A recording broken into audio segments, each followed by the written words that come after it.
Artificial intelligence is revolutionising the way we work. From recording and transcribing video meetings to rewriting emails, analysing data and creating reports. Artificial intelligence is already in the palm of our hands. Now the revolution is making its way into classrooms, helping teachers with their reports. Even certain risk management processes can be outsourced to AI. AI has been in use in radiology globally for a little while now. As soon as a patient is scanned, AI will be sifting through, identifying any abnormalities, and it will be investigated by a radiologist as a priority, anticipating a 20% productivity boost as a result. No matter what industry you're in, AI is likely to be at the forefront of productivity conversations within your business. So what does the future of productivity look like? And what do significant advancements in AI really mean for today's workforce? In a lot of businesses, one great idea can change everything. I don't care then if you had that breakthrough on the beach, in the shower, on a bike, but that idea could compensate for 20 hours, 50 hours, maybe thousands of hours of work, which is so much more important for productivity. And so I think we really need to step away from thinking in hours work as the currency.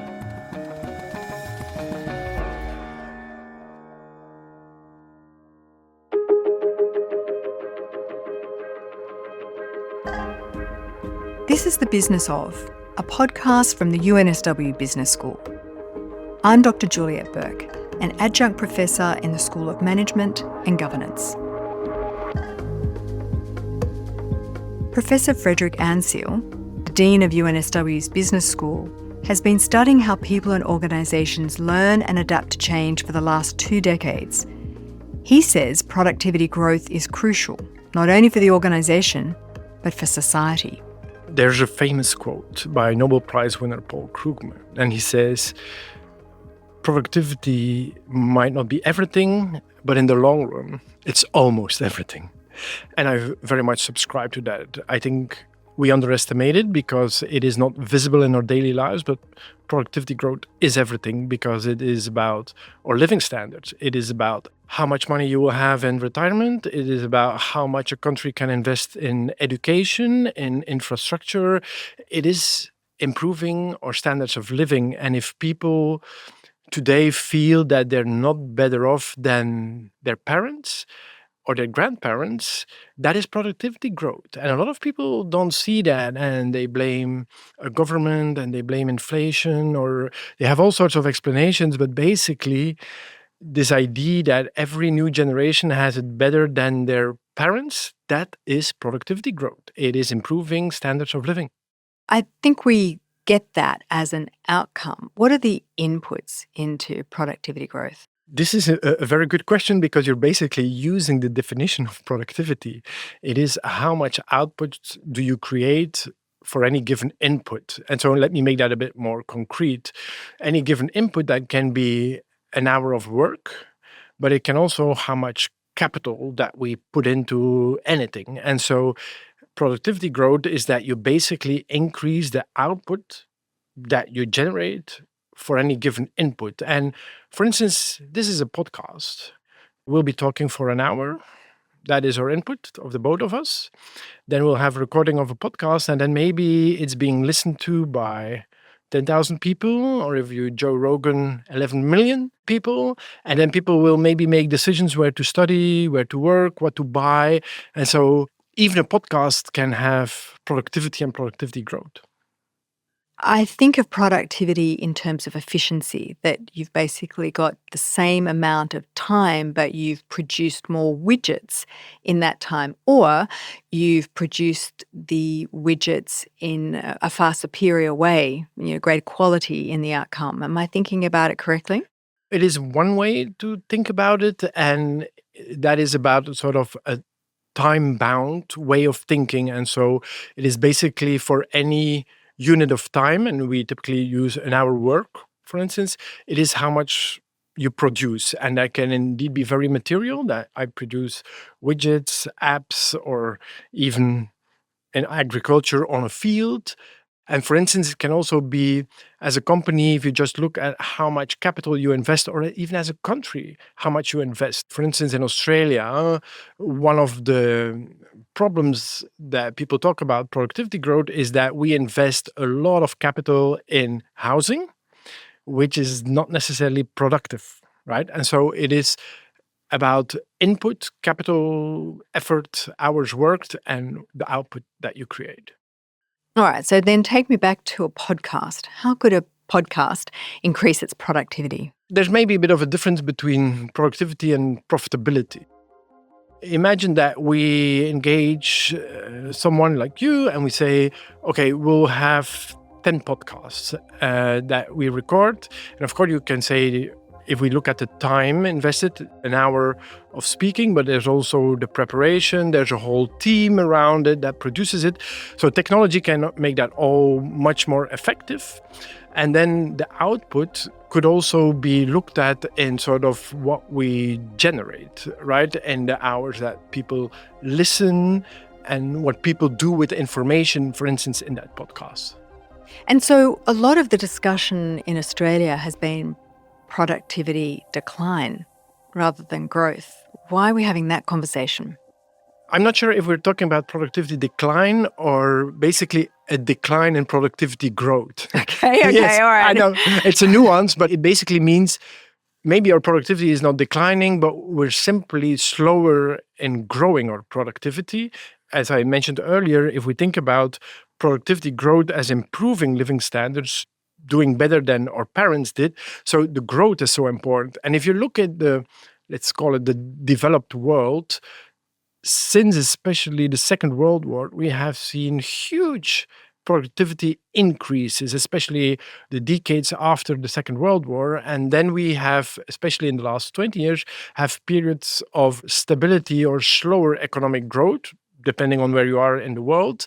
And currently, indeed, Australia is not doing very well in terms of productivity growth. I was recently reading an article where they're saying, oh my God, we are so slow in productivity growth compared to, for instance, Germany, Belgium, Norway. And I was reading this and said, that is so interesting because I'm from Belgium. And then in the Belgian media, everyone is complaining about how slow productivity growth is in Belgium. So that is probably not the standard of reference. Yeah, interesting. So I definitely clock this idea that we think about our own standard of living and compare it to previous generations. But productivity seems to have be having a new conversation at the moment, and I think that's linked to technology. Yes, absolutely. So a lot of people now talk about their individual productivity and how can they increase their own productivity. There's all sorts of productivity hacks. And then sometimes people think if we talk about GDP at the national level, that is a direct translation of individual productivity. And here's one of the biggest misconceptions, this idea that to grow productivity at a collective level, a nation, everyone needs to increase their productivity. But there's not a one-to-one link between individual growth and national or collective productivity growth. Well, I think I would have made that mistake. Yes, a lot of people do. And it's not that there is not a link. For instance, in any given company, if you would be able to increase everyone's individual productivity, you would certainly get a bit of productivity growth. And this is what we are expecting from AI at the moment. We're thinking like, oh, ChatGPT will make everyone a little bit more productive. That is true. And that will increase the productivity of a company, but maybe 1% or 2%. True productivity growth comes from technological innovation, where you suddenly say, well, everything that we've been doing, let's redesign that completely. And suddenly you have jumps in productivity of 10, 20, 30%. Like, I'm going to give the most famous example, probably it's the Model T. Henry Ford invented assembly line. It used to be that people would work a car from the ground up. That was very slow. And suddenly somebody said, no, let's redesign this whole process and create an assembly line where people are stationary and the car passes through the whole line.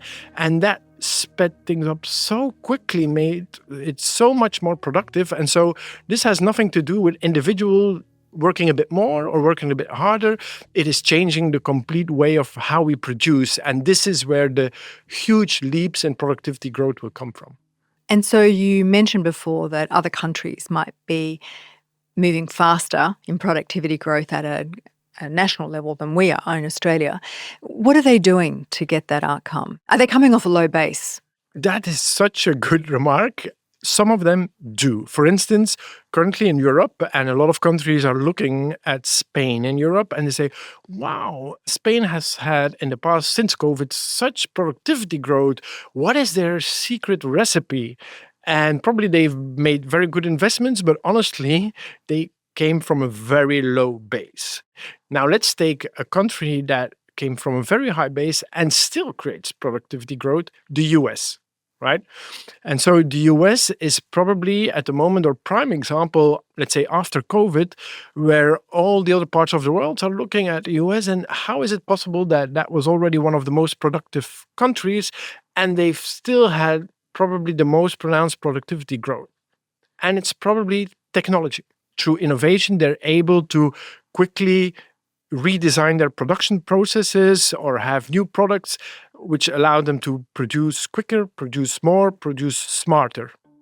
There's a lot of research showing that actually how we manage companies leads to productivity growth. And research showing that differential, the gap between the US and, for instance, Europe or Japan in productivity growth is partly explained by more effective management. For instance, it is making very clear and transparent agreements on goals, targets, setting those targets, following up on those targets, giving people clear and honest feedback. Also, sometimes flexibility in employment arrangements. And so all these things translate in productivity growth. Speaking of flexibility in employment, a big part of the productivity conversation right now seems to be around working from home and the push to get workers back into the office. What impact, if any, does remote work have on productivity? It's a global discussion that is still happening. It's still not solved. So if we think about COVID, there was a very strange period where almost overnight, people suddenly all started working from home. And what was striking that we almost had no productivity loss, right? And so that was quite impressive. And then we started thinking, so if people work from home, self-organize, talk to each other, basically that helps productivity. And indeed, then we had like a first movement. It was like a liberation. And then what happened is what I call the counter-revolution, where people said, no, these people are not productive, they're lazy bums, and they're probably sitting at the beach doing nothing.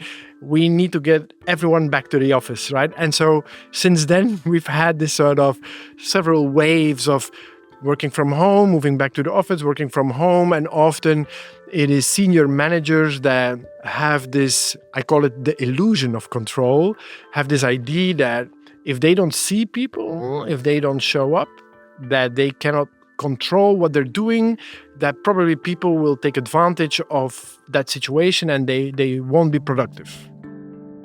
But if you look at the research, Nick Bloom is probably the leading economist, Stanford economist, and he basically shows that, well, there's different studies, but there's no productivity loss if people work a few days from home, let's say hybrid working. Some studies show a productivity increase, which is great. There's a few studies that also show that there might be a bit of productivity loss. But so all in all, hybrid working probably does not lead to productivity loss and has potential huge gains in profitability. Is it a failure of measurement then that we're now in this, let's go back to the workplace because we can't quite see, it's not transparent where that productivity is happening? Talk to me about the measuring of productivity. I think this is where the tricky issue is. We always tend to revert back to measuring productivity in the hours that people work. And you've even seen it in some sort of surveillance software and monitoring where basically people are being tracked, how much they type, how much they're behind the screen. Luckily, sometimes we have a cat running over our keyboards that showing that we're still being active. And so this is the idea that it's every hour that someone has worked, that is what it counts. And you can imagine in some industries, some businesses, that is indeed the most important thing to do. Let's say if you work in consultancy, law firm that thinks in billable hours, probably that makes sense. But if you think in a lot of businesses, one great idea can change everything. And I don't care then if you had that breakthrough idea on the beach, in the shower, on a bike, but that idea could compensate for 20 hours, 50 hours, maybe thousands of hours of work, which is so much more important for productivity. And so I think we really need to step away from thinking in time, in hours work as the currency. And that will especially be completely needed when we start working with AI. I think that's been a discussion for a while, though, hasn't it? That it's not about hours, but it's about insight. It's about, the great idea. Why have we not moved forward on that? I think we've not moved forward because it's hard to measure. And because it's hard, we always go back to the goals and the KPIs that are easy to measure, but I think they distort the reality. Let's go to the basics of how a university works. We do research. Research is basically producing new ideas that potentially could change the world. Changing the world, measuring that, very hard to do. So we take a proxy that we can measure. And so what we've started doing across the world is measure the number of papers somebody publishes. That's a very poor measure of productivity for an academic. Still, the whole world works on that outcome. Then we said, maybe that is not good enough because people can publish rubbish papers. Let's look at citations. That's better because if your paper is getting cited by other people, it means that it's somehow influential, but it doesn't tell anything about the impact on the outside world. So we now need to move to how can we track if people's research, new ideas actually created something in the outside world. So if our researchers, their ideas and papers are being cited in real-world central bank decisions, or even, for instance, some of our academics have been cited in a White House paper by the US president citing that research, then I sit up.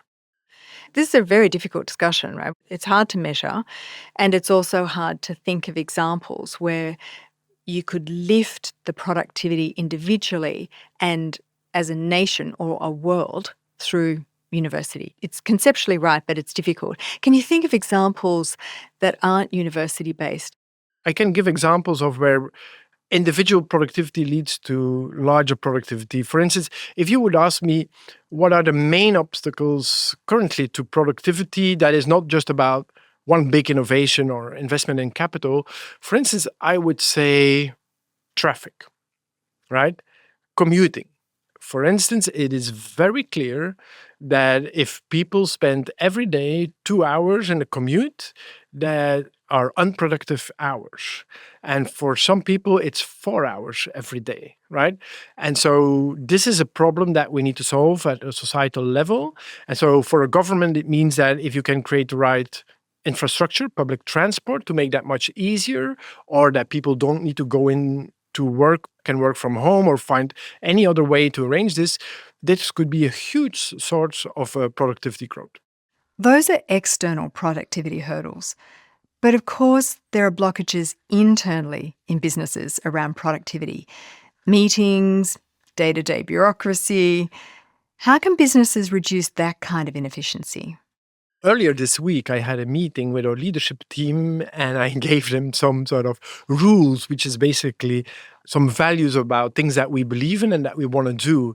And one of my 10 rules is don't feed the bureaucracy.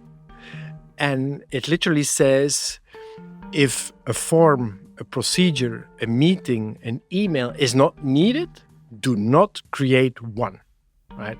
And I think that's super important because universities, like a lot of government organizations, are large bureaucracies and they steal time. They're very greedy.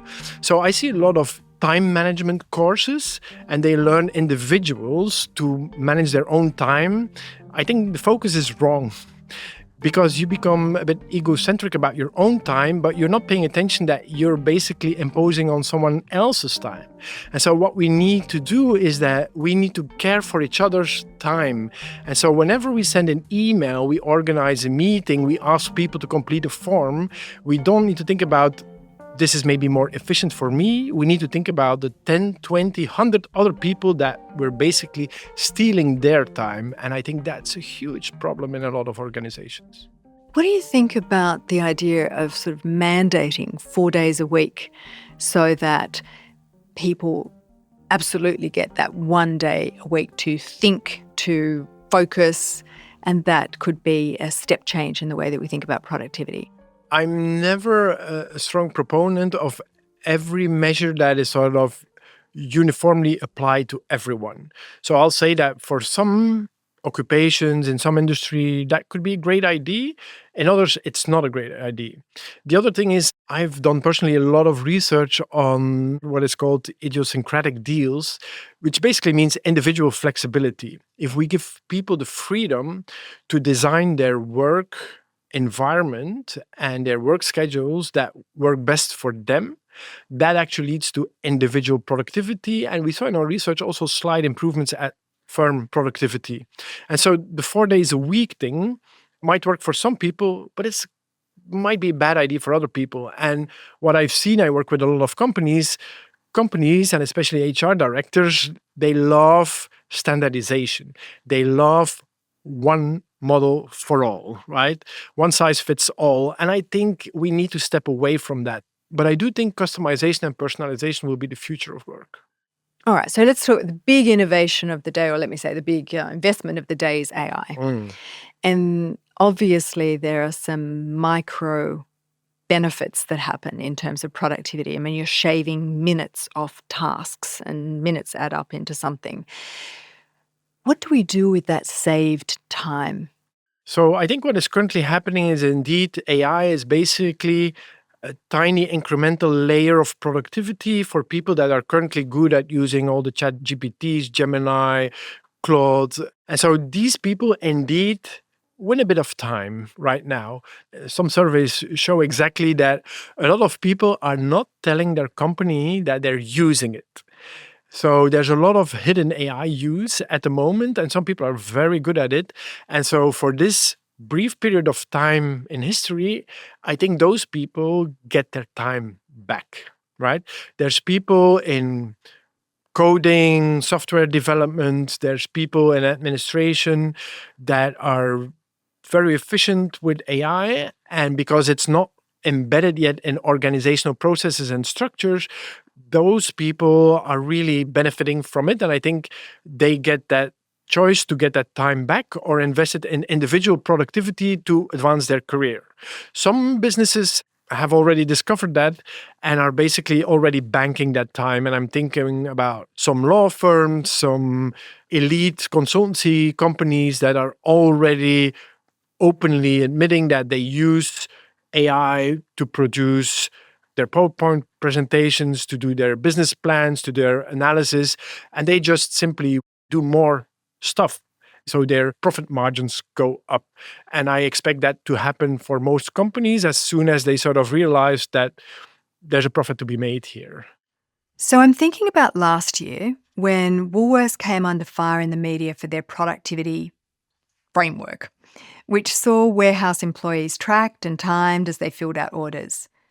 When they clocked out, they would receive an efficiency score, which workers claimed was unachievable. Do those kinds of productivity KPIs actually work when you're dealing with humans and not robots? It's a very good example and phenomenon of what will happen, inevitably. It will happen. The biggest misconception that people have, and economists call this the fallacy of the lump of labor. And so we know that time is fixed. But we also tend to think that the lump of labor, that there's a fixed amount of labor that need to be done. And if you find a way to do that quicker, you win time. And you think, okay, now that time is available for leisure activities or whatever you want. But that is not how it works. There's not a fixed amount of labor. There's no lump of labor. What happens if you do a certain amount of labor, new labor comes up and emerges. There's always new demands for labor. There's new opportunities. There's people doing new things, new ideas. And so labor will expand always. There will always be need. And so whenever AI makes us more productive in one area, it frees up time. But that time is never freely available as a package. It will be eaten up by new things that you need to do. And so this is also why this whole discussion about AI destroying jobs and making people unemployed is probably not accurate. Well, at least never in history has technology created that type of pattern, because technology always creates innovation and new demand for labor, new tasks, new things. Again, if we go back 40 years ago, there were no podcasts, there were no social media managers, there were no brand managers. New jobs, new needs come up all the time, and AI will just make it easier to do some tasks and will give us more capacity to tackle new things. I buy that humans as a race seem to just find endless ways to use our time to work. But I'm also thinking about the downside of this investment in technology on productivity. In particular, that there's a risk that we become more isolated from each other because we start using AI to do the tasks and we have task intensification. So you no longer have these periods of time where you're, just sort of wishy-washy around talking to someone else, doing your PowerPoint presentation or doing the slow labour. But all humans do now is the intense, difficult labour, and that actually has a negative consequence on our productivity holistically because we basically wear ourselves out. There's a bit of research on that, and we need to go back. A few years ago, Apple organizes this developer conference, and so everyone can go to that conference and talk about new apps, what is being developed. But it's so popular that Apple needs to constrain the tickets, and they organize a lottery. And so only 5,000 people can go in person to the conference, but all materials are available to everyone. So everyone can read, see everything. The only thing that it changes actually is people being able to talk to each other informally. What they basically found is a 13% drop in innovations in app updates and developments, but also a 4% drop in positive feedback from customers of those apps. So this is very clear, concrete evidence that in-person interactions, something is happening there that is super important for our later productivity that cannot be imitated or copied by any type of information dissemination. And so for a company, it means that you want to make sure that you organize events, encounters where people, if they come to the office, that they're just not sitting in their office working on their laptop. You want to organize conversations. People need to bump into each other. And so you need to be clever and make sure that people see each other, talk to each other in situations that they would normally not do. A lot of people would think that having a coffee with someone, having a long chat is unproductive. Exactly. So we will need to say to people, you need to become unproductive to become productive in the long run. Thanks to Frederik Anseel for joining us on this episode. If you'd like to hear more conversations about the use of AI in business, you can listen to our interview with Katrina Wallace next. She's a technology entrepreneur and founder-CEO of Ethical AI Advisory. We absolutely need to start regulating, monitoring this technology. And AI is now regarded as one of the most serious threats to humanity unless it is controlled. And then where's the leadership? It's not coming from the tech giants. It comes from business leaders who need to step into this ethical leadership, start to learn about this, understand both the benefits and the risks that this technology is bringing. You'll find that episode linked in our show notes. The Business Of is brought to you by the University of New South Wales Business School, produced with Deadset Studios. To stay up to date with our latest podcasts, as well as the latest insights and thought leadership from the Business School, subscribe to Business Think at businessthinc.unsw.edu.au.